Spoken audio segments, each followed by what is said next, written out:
I woke up with red, swollen eyes from crying all night. I was pregnant with my 8th child, Mark, and having critical complications, so I was put on bed rest. I had to stop working earlier than I expected, so my stress level was already at an all-time high.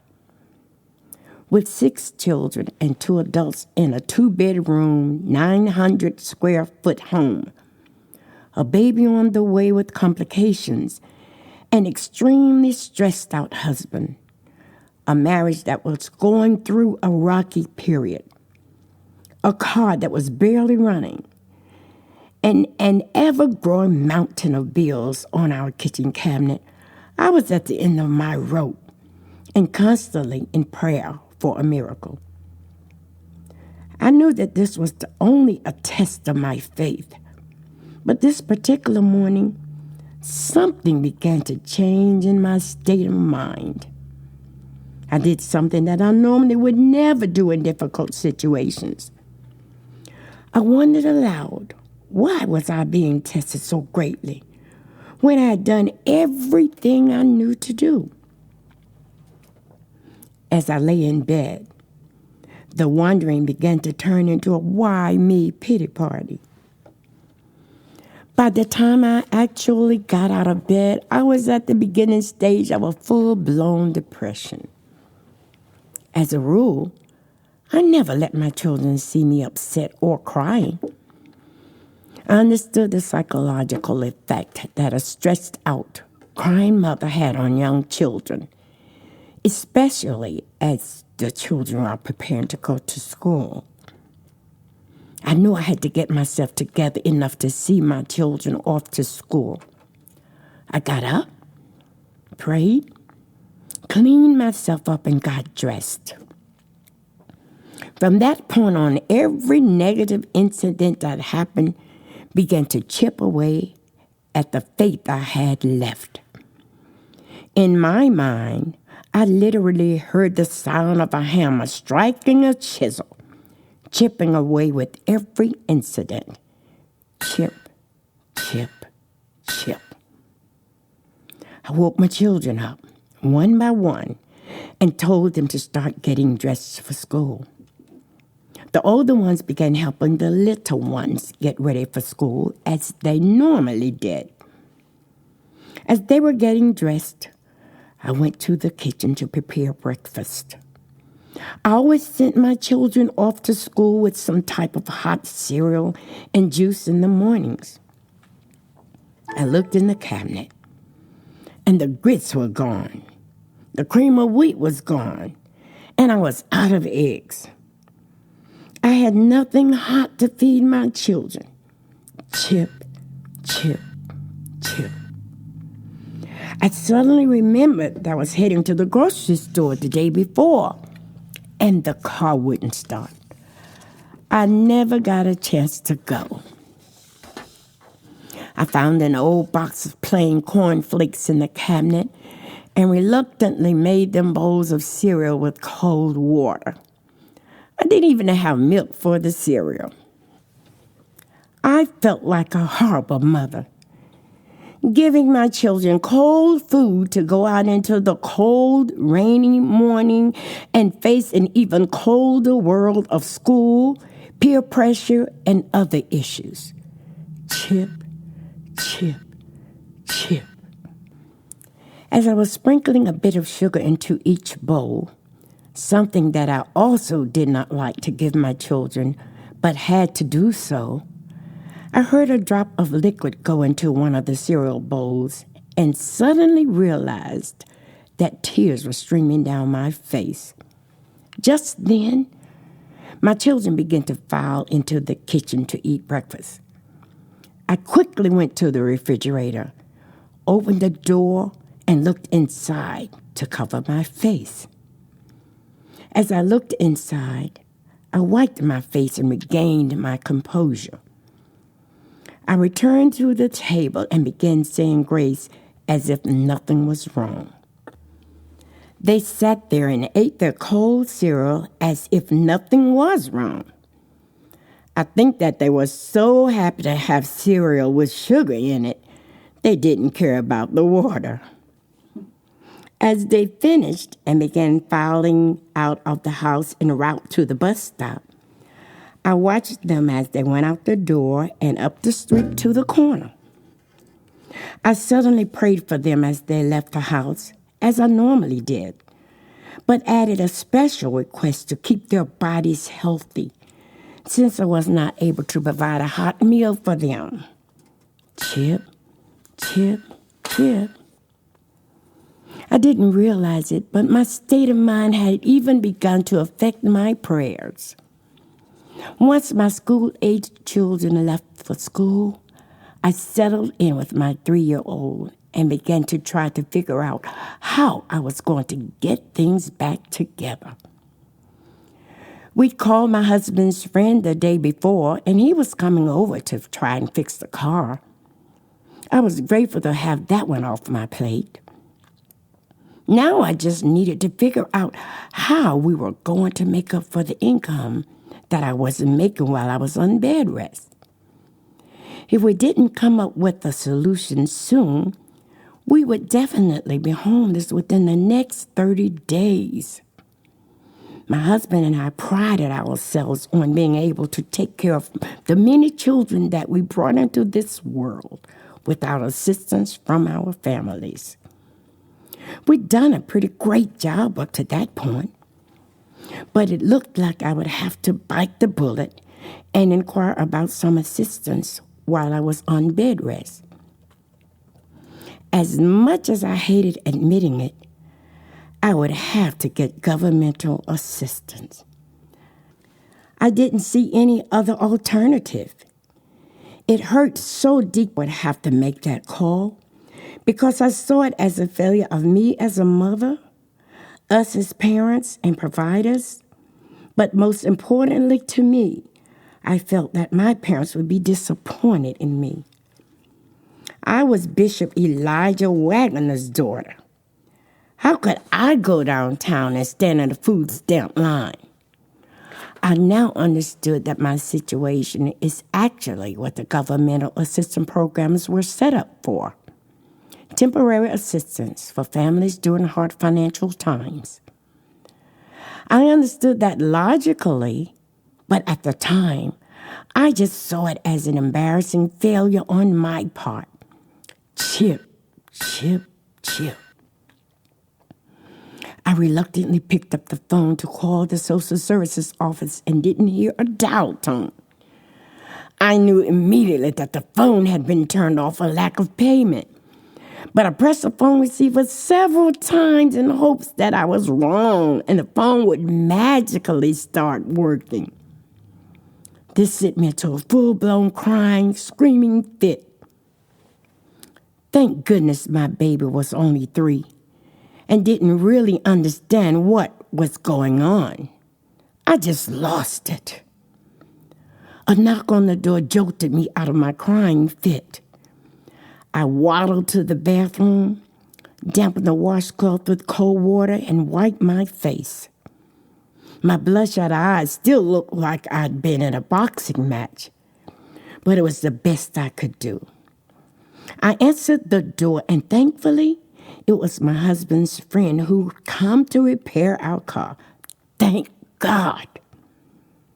Finally, something good is happening today, I thought.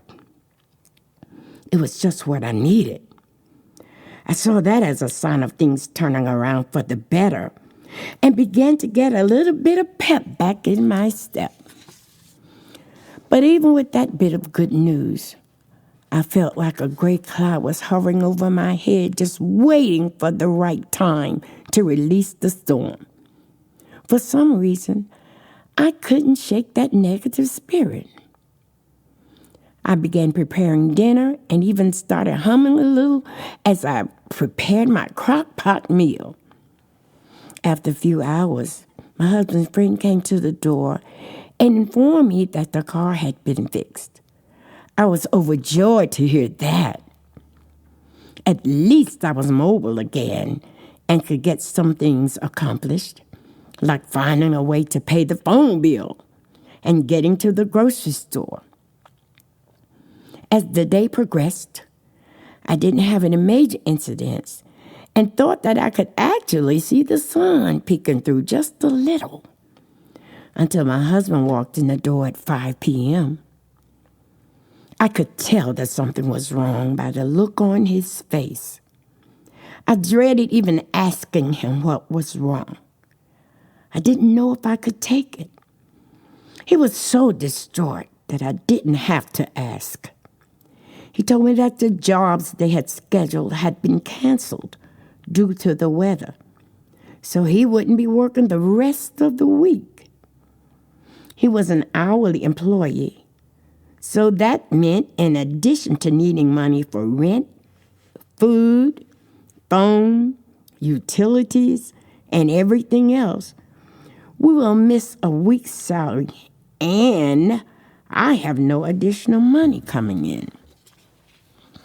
I sat on the couch, watching his lips move as he told me, but feeling like I was having an out-of-body experience.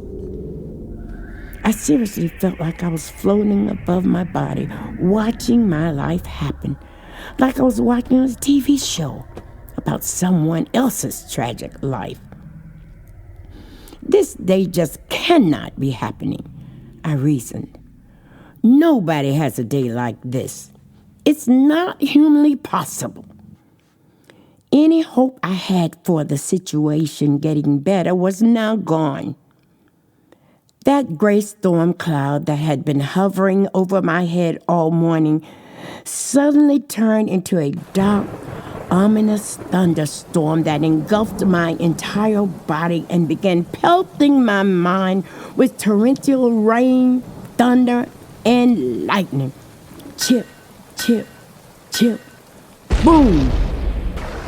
Something inside me snapped right then and there. I knew that I couldn't deal with any of it anymore. I went into autopilot, told him that everything was going to be all right, and we went into the kitchen to get the table ready for dinner. I knew that I had to get the children fed because we had church that evening, and I needed to get there. I was eerily calm and even had a smile on my face, like nothing had ever happened. But my mind was going 100 miles an hour. We ate dinner. The kids and I got ready for church. And by 7 p.m., we were heading to the car to go to church. I smiled the entire time and felt a wave of calm wash over me. I can't explain what happened to my mind between hearing my husband's news and getting ready for church, but for some reason, I was completely numb. The kids and I got in the car, and as I turned around to back out of the driveway, I looked at my kids in the back seat and stared at them for a while. It must have been longer than I thought, because one of them said, "Ma, we're going to be late for church." I then began to back out of the driveway slowly.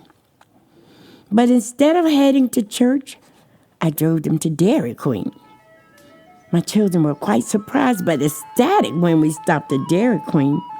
We never missed church, and this was so far out of the ordinary for me that they didn't know how to react.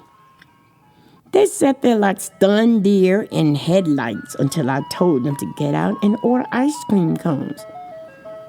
Once they realized that this was not a joke or a test, they filed out and ran to get in line cheering. Dairy Queen was one of our favorite family treats. My children were even more surprised when we left Dairy Queen and went to the airport viewing deck to see the planes land and take off. This was another one of our favorite family outings, during that much simpler time in our lives. We stayed at the viewing deck for over an hour. It always made me happy to see my children happy, but I was especially relieved to see the happiness on each of their faces that night. After a while, My children were so worn out from running and playing at the airport viewing deck that they climbed in the car and were all asleep within 30 minutes. It was way past their bedtime by this time anyway. I looked at my children as they slept in the back seat, and a wave of extreme sadness washed over me.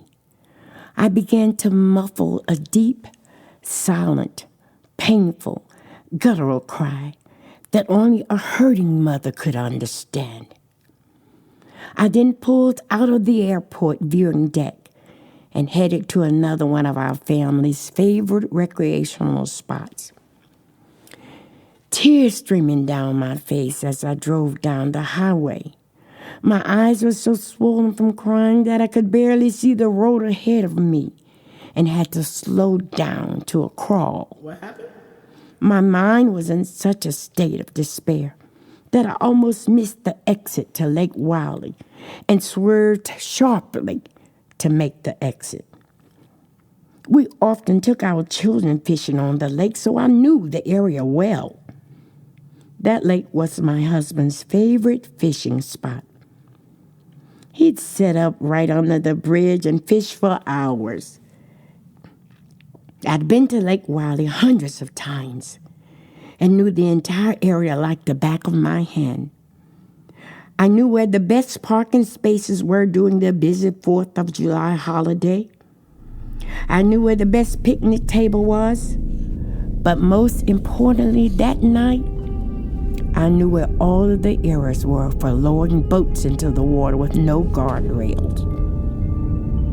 I knew that I could simply roll my car into the icy waters of the lake, and all of my pain and worries would be over. And that is what I was going to do. It would be better for me to leave this earth than to keep suffering like this, my mind reasoned. And I wouldn't leave my children here to be raised by someone who wouldn't love them like I do. To be sent to live with different relatives, or worse yet, to foster homes. No, if I'm leaving this earth, I'm taking my children with me. It will be better for all of us. I had made up my mind that this would be our last day on earth in physical form. My mind was in such deep despair and depression that it seemed as normal a decision as choosing a loaf of bread in the grocery store. I wasn't scared, nervous, wasn't even afraid anymore. I was actually relieved that I'd made a decision that would seemingly take all of the problems, all of the stress and worry away. At that moment, I just wanted peace of mind. Yes, I was a dedicated mother, a loving wife, loyal missionary, and true woman of God who never saw herself even thinking of doing such a thing, especially where our children are concerned. I knew what the Bible said about suicide, but on this day, in this state of mind, and under these conditions, I didn't see any other alternative for having peace. Most importantly, I knew that I couldn't continue living with this level of emotional turmoil. As I drove onto the lake's gravel parking lot, I was concerned that the loud crunching of the gravel under my car tires would wake my children. I began driving very slowly to reduce the noise of the gravel. The last thing I wanted was for one of my children to wake up, and I'd have to look into their eyes knowing what I was about to do. I slowly approached one of the cement boat slips and stopped. There were no chains or barriers across the boat. As I remembered, there was nothing stopping me from moving forward. We'd had heavy rain over the last few days, so the water was unusually high. The water that was normally at the very bottom of the boat slip was practically at the top. In fact, the water would actually spill out of the lake and onto the grass when a strong tide rolled in. It was as if the unforgiving waves knew I was coming and decided to meet me at the top of the boat slip. I remember my bright headlights beaming over the dark, choppy waves. I turned and looked at my children sleeping peacefully. I loved them so much and prayed that they would forgive me when they got to heaven. I had convinced myself that they would understand that I did it so they wouldn't have to suffer through life with a depressed, despondent mother who couldn't provide for them as she should have. As I looked at the waves and prepared myself to put the car in drive and press the gas, I decided to turn on the radio to hear some gospel music. I love gospel music and wanted that to be the last thing I heard as I drove into the cold, icy waters and slipped out of consciousness. I slowly reached for the dial to turn the radio on, expecting to hear a happy, uplifting gospel song. But as soon as I turned the radio on, I heard a man calmly pleading, "I want you to stop what you are doing right now. You are about to make the mistake of your life, and God doesn't have that in His plan for you." I froze, with my hand still on the radio dial. It was as if He had come through the radio, sat in the passenger seat of my car, and was speaking directly to me. He went on to say, "God loves you, and He is going to take care of you. But you have to stop what you're doing right now. What you're doing is not in God's plan." And then he began to pray. As he prayed, something inside of my mind snapped.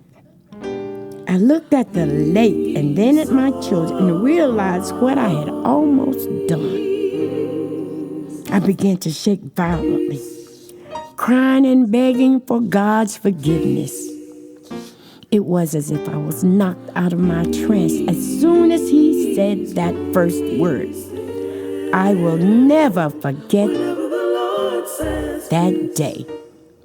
Whether you believe in God and miracles, or if you want to call it fate, I know that God spared me and my children's lives at that moment. Because in the state of mind that I was in, I had every intention of driving into that lake and ending it all. I also know that even though I didn't realize it at the time, God never left me.